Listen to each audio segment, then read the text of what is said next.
Mesdames et messieurs, bonsoir et bienvenue à votre émission Poker. Poker, cette émission, notre rendez-vous de tous les jeudis. Poker vous permet donc de tirer diverses cartes politiques, économiques, cartes scientifiques et cartes culturelles. Poker reçoit ce soir Monsieur Eugène Young. Il est ambassadeur des États-Unis ici en République du Congo. Excellence, bonsoir. Bonsoir. Nous sommes très heureux de vous recevoir à Poker. Moi aussi, merci pour l'invitation. Okay. Merci beaucoup. Nous savons que vous, Monsieur l'ambassadeur, vous êtes arrivé au terme de votre mandat ici en République du Congo. Vous êtes resté plus ou moins 4 ans, mais 3 ans et demi à peu près. Est-ce qu'on peut savoir qu'est-ce qui vous a marqué le plus? Quel est le grand souvenir que vous retenez de ce Congo-là? Il y a trop de souvenirs. Il faut mentionner tous les souvenirs, bien sûr. Et encore, je dois dire bonsoir à votre audience, à tout le monde ici. Et merci Arsène pour cette possibilité de parler aujourd'hui. C'est difficile de dire parce qu'il y a beaucoup de niveaux, beaucoup de cartes comme poker. C'est ça. De dire. Mais tout d'abord, c'est la première chose que tous les Américains marquent, ici c'est Brazzaville la verte, mais c'est Congo la verte. Et il y a aussi les peuples ici qui sont toujours chaleureux vers moi et ma famille et tout le monde à notre ambassade. Mais aussi les possibilités de ce pays. Ça me marque beaucoup parce que Dieu a donné tous les avantages à ce pays. Il y a une population qui n'est pas si grande, mais assez grande pour construire un pays moderne dans ce siècle. Donc, ça me marque beaucoup. Justement, le potentiel du Congo que vous avez pu visiter, parce qu'on vous a vu à Pointe-Noire, à Dolisie, Noabalendoki, donc vous avez fait le terrain, vous avez vu vous-même.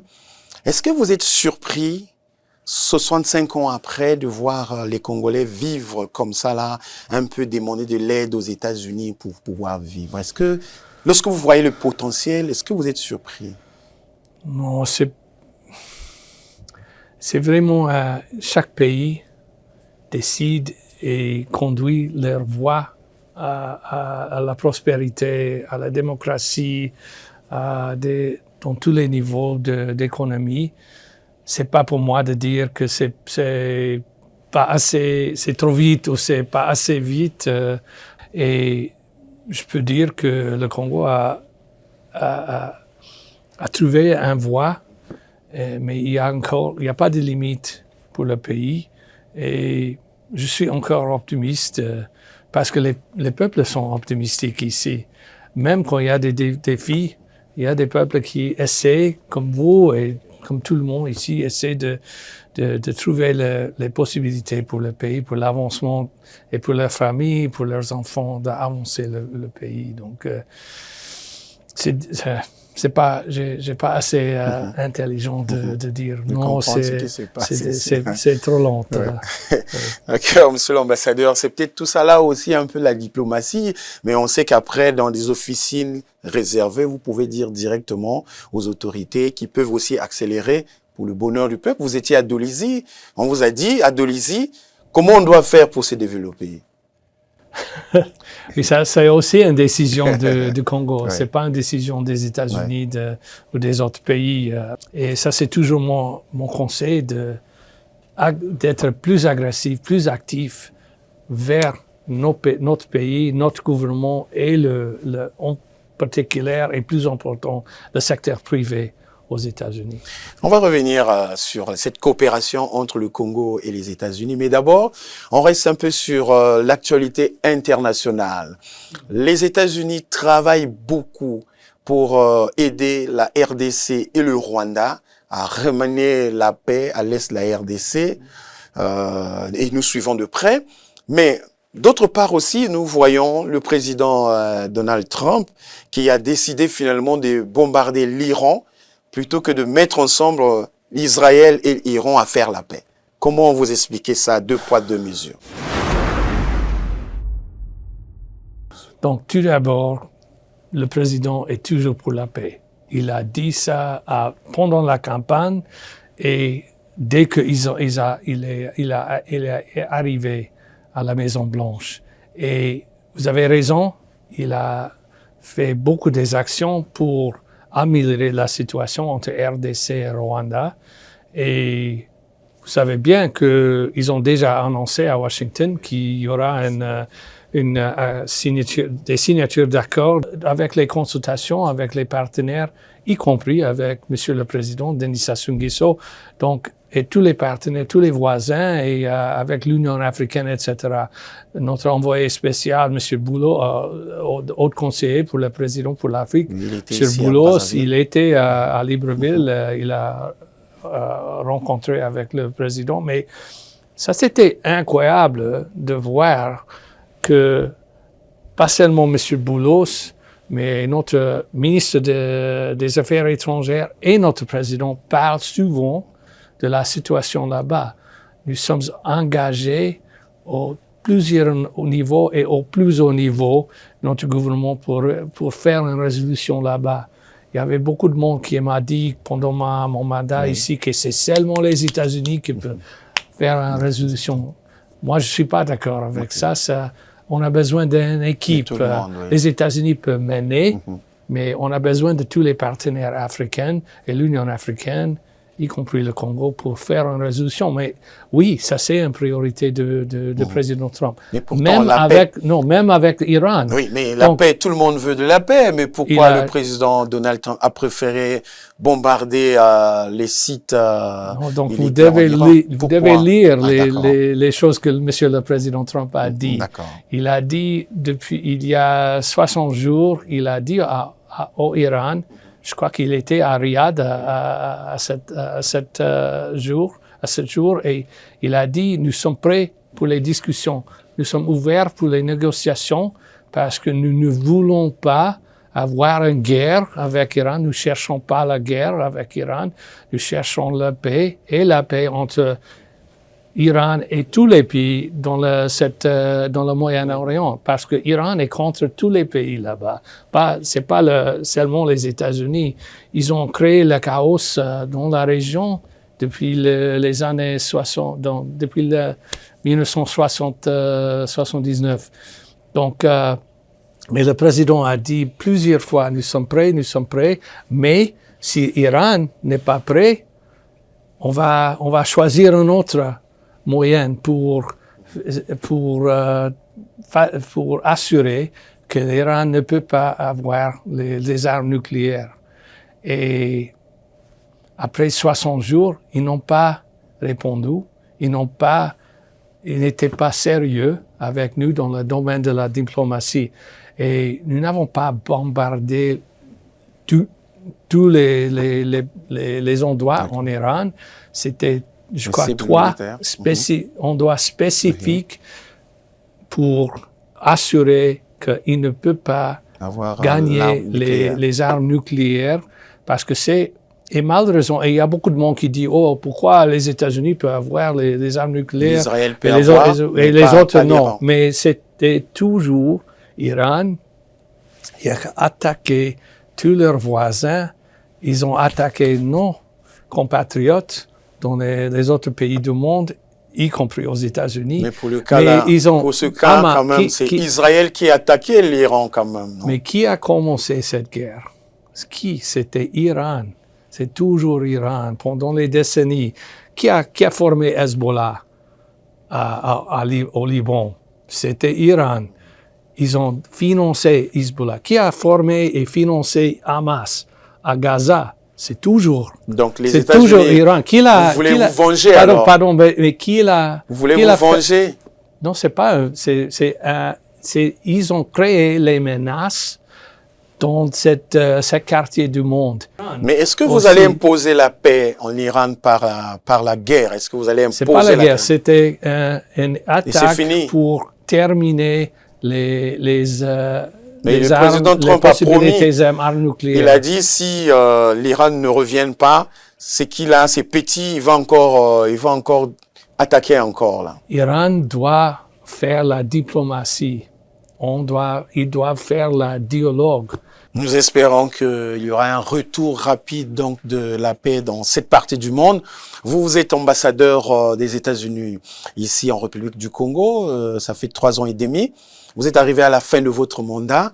Est-ce qu'il y a des domaines de coopération entre le Congo et les États-Unis, là où vous avez essayé un peu de faire avancer? C'est quel domaine? Oui. Il y avait les deux domaines nous avons essayé d'avancer. Le premier, ça c'est le domaine sécuritaire. Quand je suis arrivé, notre bureau pour les relations de sécuritaire était basé là-bas à Kinshasa, l'autre côté du fleuve. Et moi, je ne veux pas servir le fleuve, je veux avoir les choses ici. Et en 2023, nous avons attiré enfin un officier militaire pour faire la coopération bilatérale sécuritaire qui est résident ici à Brazzaville.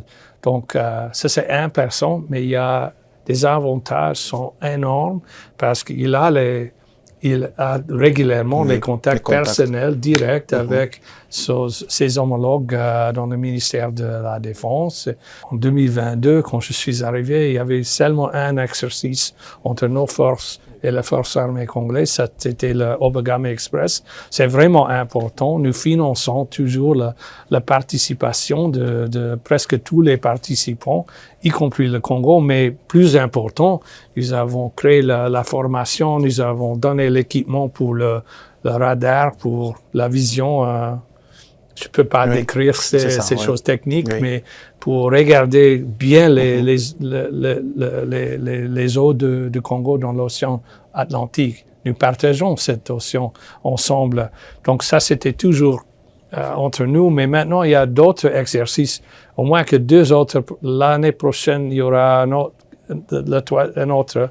Donc 4 exercices dans les domaines des forces spéciales, dans les domaines des forces des armées de terre et aussi des conférences. Est-ce que l'ambition des États-Unis, c'est aussi de renforcer la présence militaire américaine ici au Congo? Non, pas du tout. C'est pour renforcer un peu notre bureau des relations.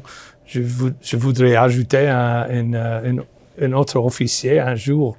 Mais non, nous ne cherchons pas des choses comme ça, mais nous cherchons d'avoir les relations plus proches.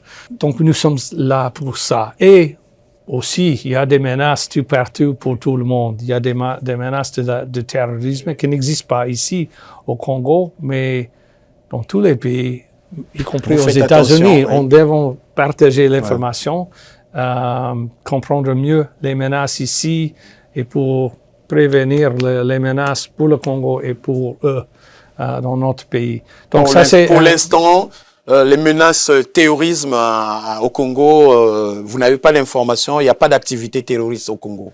Je n'ai pas d'informations comme ça. Chaque pays doit prévenir ces choses parce que c'est possible dans tous les pays du monde d'avoir les attaques terroristes. Mais non, je n'ai pas d'informations. Mais si j'ai eu l'information, je ne peux pas parler des choses dans les médias. Tous nos relations sont dans le domaine diplomatique entre le gouvernement du Congo et notre gouvernement. Nous parlons ensemble et nous parlons souvent. Et peut-être qu'il y a un autre domaine, commercial. Commercial, oui. Et c'était, comme j'ai dit avant, c'était un peu plus long, passe assez vite et nous voulons agrandir l'investissement et le commerce entre nos deux pays. Notre marché est le plus grand marché du monde. C'est pas proche.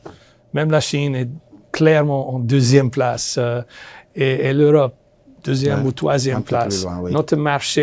Notre marché pour les services, notre marché pour les choses, notre marché pour les capitaux sont le plus grand, le plus innovatif, les plus imaginatifs et les plus ouverts. Il n'y a encore rien pour le moment. Non, il y a des choses, mais il n'y a pas assez parce que c'est le climat des affaires et j'ai parlé beaucoup sur cette question pendant mon mandat, le climat des affaires, on a besoin de plus des avancements. Et s'il y aura des avancements, et si nos compagnies peuvent comprendre mieux les possibilités ici, Ils vont revenir. on va avancer ensemble et il y aura beaucoup plus d'investissements. Mais on a besoin d'une situation beaucoup plus ouverte, avec beaucoup plus d'informations. Mais ça, c'est pas la responsabilité des États-Unis, c'est la responsabilité du Congo. Et parce que le marché ici, c'est pas assez grand. Mais qu'est-ce que vous achetez quoi ici? L'énergie, le bois, les hydrocarbures? Non, c'est les arbres, le timber, le bois, oui, le pétrole et les produits pétroliers, oui, absolument. Il y a des petites choses, absolument. Et c'est un export du Congo, mais c'est un export de services. Et ça, c'est le tourisme. Parce que c'est pas bien connu, mais en Zala, par exemple, le plus grand numéro de visiteurs, de touristes, c'est les Américains. Et je dis toujours que le produit qui est le plus attractif pour les Américains ici au Congo, c'est le Congo lui-même. Le tourisme, oui. Mais c'est pas le tourisme typical, parce que le Congo a des choses que les autres pays n'ont pas. Tout d'abord, il y a la stabilité ici. C'est plus ou moins, c'est sécurisé ici.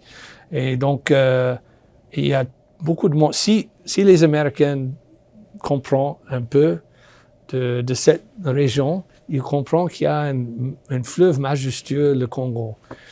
Mais c'est mystérieux aux États-Unis. C'est mystérieux. Donc, ça veut dire qu'il y a des Américains qui veulent payer. Et ils vont payer beaucoup pour l'expérience sur le fleuve Congo, dans les forêts du nord ou du sud. La Conquati, par exemple. Oui, Conquati, Nobali Ndoki, Odzala Kokwa, il y a plus de Lac Télé, Lesioluna, il y a beaucoup de possibilités là-bas. Mais on a les Américains, ils cherchent aussi l'infrastructure pour le tourisme. Alors, puisqu'on parle un peu de ces échanges-là, depuis le début de ce mois de juin, ces échanges peut-être pourraient être impactés par la décision du président Trump qui a pris un décret pour dire le Congo était sur une liste noire, on ne peut plus accorder les visas à ses ressortissants. Vous, personnellement, vous avez été convoqué, c'est la tradition, au ministère des Affaires étrangères, vous avez échangé avec le ministre des Affaires étrangères. Est-ce que vous pouvez nous expliquer? C'était qu'il y avait des Congolais, des Congolaises qui ont reçu les visas. Ils ont reçu des visas pour une validité de quelques mois. Ils ont resté après la validité a été terminée. Ils ont dépassé. Oui, il y avait un grand pourcentage qui était là-bas après la fin de la validité, et c'était trop. Et à cause de ça, le président a décidé, après plusieurs mois de discussion, c'est qu'il a désigné plusieurs pays pour terminer. Pour l'instant, je crois que c'est temporaire, mais pour l'instant, et pour régler cette situation avant le relancement de nos visas pour le pays. Donc, il y a des exceptions. Tous les Congolais et les Congolaises qui ont reçu les visas avant le 9 juin, ils peuvent continuer avec leur voyage aux États-Unis comme d'habitude. Il n'y a pas de problème. C'est les ambassades qui donnent les visas. C'est notre ministère de l'Intérieur qui décide à la frontière. C'est le même dans tous les pays. C'est l'ambassade à Washington qui décide pour le Congo, pour les visas, mais c'est le ministère de l'Intérieur qui décide à l'aéroport ou au beach, etc. Donc, ça c'est... Oui, mais quel est le rôle de l'ambassadeur que vous êtes, maintenant que vous partez? Quel est votre rôle justement pour clarifier la situation, pour que ça soit bien? Est-ce que vous travaillez là-dessus quand même? Absolument, absolument. Nous informons et puis nous expliquons les détails dans nos rencontres avec les membres du gouvernement et nous allons communiquer les façons dans lesquelles le pays, le gouvernement peut essayer de résoudre la situation. Est-ce que vous pensez que c'est la seule raison parce que les visas sont en dépassement? C'est la raison. Il n'y a pas d'autres activités louches, bizarres ici qui fait que vous ne donnez plus le visa? Non? Non, c'était le overstay. En disant en anglais, c'est le overstay rate. C'est les Congolais qui ont resté trop. Le dépassement de visa. Oui, ils ont dépassé leur visa aux États-Unis. Et ça, c'est la raison. Est-ce qu'ils vont être refoulés à Brazzaville, au Congo? Je ne sais pas si s'il y a un processus pour toutes les personnes là-bas. Quand il y a des déportations des États-Unis, on va renvoyer les citoyens, les ressortissants congolais ici. Et comme d'habitude, le Congo va accepter leurs ressortissants. C'était toujours comme ça entre nous. Mais je peux pas commenter sur les plans comme ça. Mais il y a un processus entre nous, diplomatique, et ça marche très bien entre nous. Là, Monsieur l'ambassadeur, il nous reste plus assez de temps pour terminer l'émission. On a aussi vu à l'arrivée du président Trump beaucoup de décisions et des instruments de coopération économique comme USAID qui a été cassé alors qu'il y avait une grande coopération avec cet instrument-là, cette agence américaine de coopération. Qu'est-ce qui reste finalement de tous les projets, de toutes les promesses de financement que USAID devait piloter ici à Brazzaville? Qu'est-ce qui reste finalement? Donc, tout d'abord, c'est important de reconnaître que ces programmes avaient beaucoup de réussite dans ce pays. Oui, oui. Par exemple, c'est pas bien connu ici, mais pendant les derniers 30 ans, c'était les États-Unis et nos ressortissants qui a payé 30% du budget pour le parc Nobali Ndoki. C'est incroyable. Notre pays, la générosité de notre pays, c'est légendaire. C'est vraiment, oui, c'est légendaire. Et oui, c'était pas dans notre intérêt de protéger l'environnement comme l'intérêt du Congo. Nous étions ensemble pour faire ça. Et on ne peut pas faire ça sans la coopération du gouvernement. Mais ça, c'est un pays qui est loin de Nebraska. C'est loin de Ohio. Mais nos ressortissants ont payé avec leur volonté et leur argent pour ces programmes comme ça dans presque tous les pays du monde.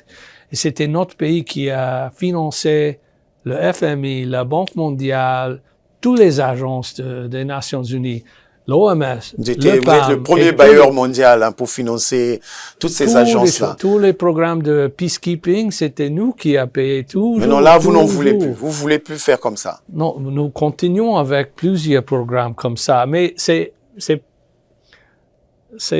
pas correct d'oublier toutes ces choses à un instant après les décennies de soutien des États-Unis. Mais qu'est-ce qui reste au Congo, les programmes, qu'est-ce qui reste? Attendez, vous avez tout démantelé au Congo, il n'y a plus rien. Je vais répondre à votre question, mais c'est important de connaître le contexte. D'accord. Et le contexte est que les États-Unis sont le plus bénévolent, c'est le plus bienveillant de toutes les superpuissances dans l'histoire du monde. Il n'y a pas d'autre. Donc, et si nous oublions immédiatement parce qu'un jour nous avons coupé quelques programmes, ça c'est une erreur, je crois, parce que c'était nos citoyens qui ont donné beaucoup après la Deuxième Guerre mondiale. C'était l'argent du contribuable américain. Pour l'Europe, pour l'Asie. Ouais. Et qu'est-ce qui reste au Congo? C'est le même pour l'Europe. Ici, Monsieur il y l'ambassadeur, a des programmes ici. Qu'est-ce qui reste? Il y a encore le programme de cantine scolaire. Nous avons dépensé $100 millions depuis 2004 ici pour les repas, pour les élèves, des mille et mille des élèves chaque jour dans ce pays. Ça, c'est un. Il y a d'autres programmes qui a continué cette année. C'était dans le domaine humanitaire pour les inondations. Dans le domaine de la santé. Pour la variole de singe, nous avons continué nos programmes là-bas aussi. Il y avait des programmes qui ont continué cette année pour la malnutrition pour les enfants. Et il y avait plusieurs d'autres programmes, je crois aussi, dans le domaine humanitaire. Nos échanges continuent. Il y avait YALI, il y avait Leadership Programme, il y a des Fulbright, Humphrey, tous les échanges. Ça continue. Ça continue aussi. Cette bibliothèque est encore ouverte. Notre espace américain à l'Université de Sassou Nguesso, ça continue. Nos programmes d'anglais continuent. Les services à l'ambassade fonctionnent normalement. Regardez, nous sommes ici, je suis ici, nos collègues sont là, tous nos départements continuent de fonctionner. Nous n'avons pas fermé l'ambassade. Contrairement à ce qui s'est dit. Il y avait un papier qui était dans le domaine, mais ce n'était pas vrai. Nous sommes encore ici. Mais ça, c'est aussi, il y a des programmes qui continuent et les programmes dans le domaine sécuritaire qui continuent aussi, comme j'ai déjà décrit. Mais je dois dire que sous le leadership de notre président Trump, ça, c'est l'instant que jamais existé avant. Ouais. Il y a de l'opportunité pour le Congo et les États-Unis d'être beaucoup plus proches dans tous les domaines que j'ai déjà décrits, parce que est dans ce domaine commercial, parce que notre président est un homme d'affaires. Mm-hmm. Et la plupart de son gouvernement est des hommes, des femmes d'affaires qui ont beaucoup de réussite dans le domaine des affaires. Donc, ça veut dire qu'ils sont prêts pour faire des accords, faire le business. Mm-hmm. Par exemple, il y a beaucoup de monde qui m'a dit, oh, les États-Unis ne veulent pas avoir les accords avec la francophonie. C'est pas vrai. La Côte d'Ivoire et les autres pays et avec les lusophones aussi. Monsieur l'ambassadeur, on a quand même vu l'année dernière. Les États-Unis, ils ont fait une forte promesse ici pour accompagner le Congo dans la protection du climat, la conservation de la biodiversité. Il y a eu cette promesse-là. Est-ce qu'on peut encore espérer? Donc, vous savez bien que notre président a annulé notre participation dans l'accord de Paris. Ça veut dire qu'au Congo ici, ou dans le bassin du Congo, on ne peut plus espérer ce que vous avez promis. Nous n'avons pas de nouveaux programmes pour l'instant, mais c'est important aussi de comprendre qu'il y a une transition dans notre gouvernement pour l'aide. Donc oui, l'USAID, ça ne va pas continuer, mais il y aura des programmes d'aide sous le leadership de notre secrétaire Rubio, dans notre ministère des Affaires étrangères. Il a changé, il a réorganisé notre programme d'aide. Et il a focalisé dans les domaines humanitaires, dans les domaines sécuritaires, dans les domaines pour nos compagnies aussi, dans le domaine commercial. Mais il y aura toujours l'aide américaine tout partout dans le monde. Nous sommes tous ensemble. Le Congo, les États-Unis, et nous avons et ça c'est notre domaine, nous avons une histoire tragique, difficile au début, pendant les siècles d'esclavage. Mais notre coopération pour la préservation de la baie de Luango, ça va continuer aussi. Donc, il y a toujours les liaisons, les liens qui sont forts entre nous, parce que notre histoire et votre histoire, nous avons beaucoup en commun. Monsieur l'ambassadeur, peut-être on va arriver à la fin de cette émission. Une dernière question peut-être. L'année prochaine, la République du Congo va tenir une importante élection, c'est l'élection du président de la République.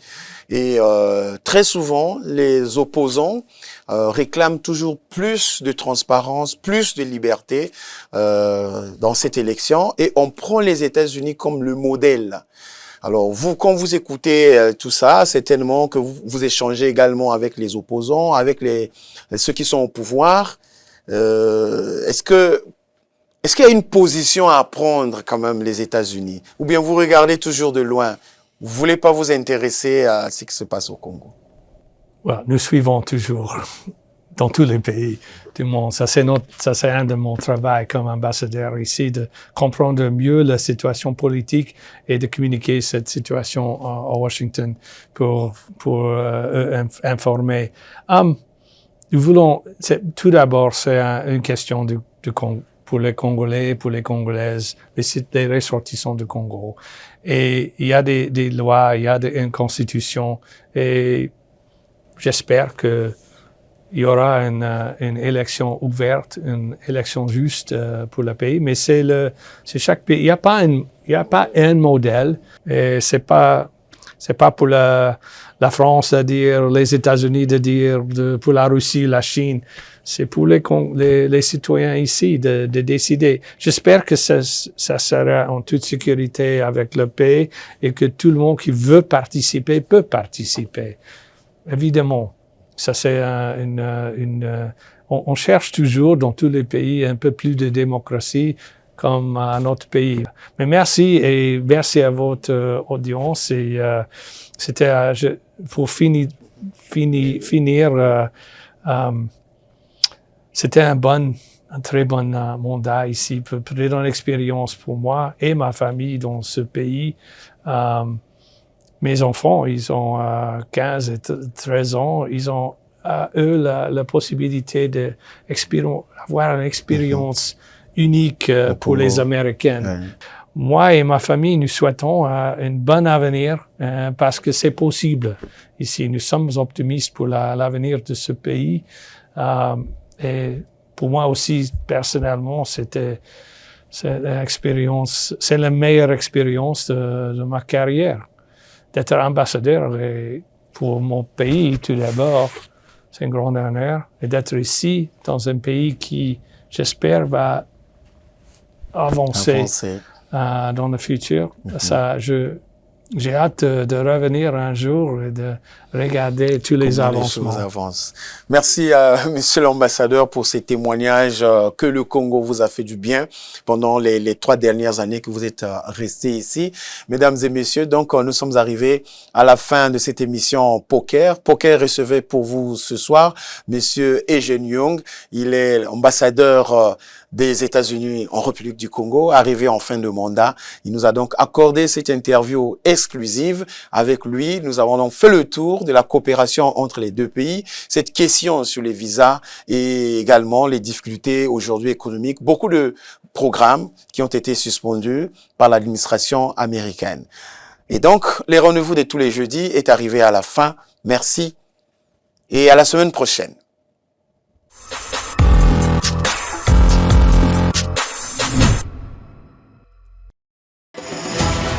Pour toute participation à l'émission Poker, nous contacter par WhatsApp au 06 661 00 60.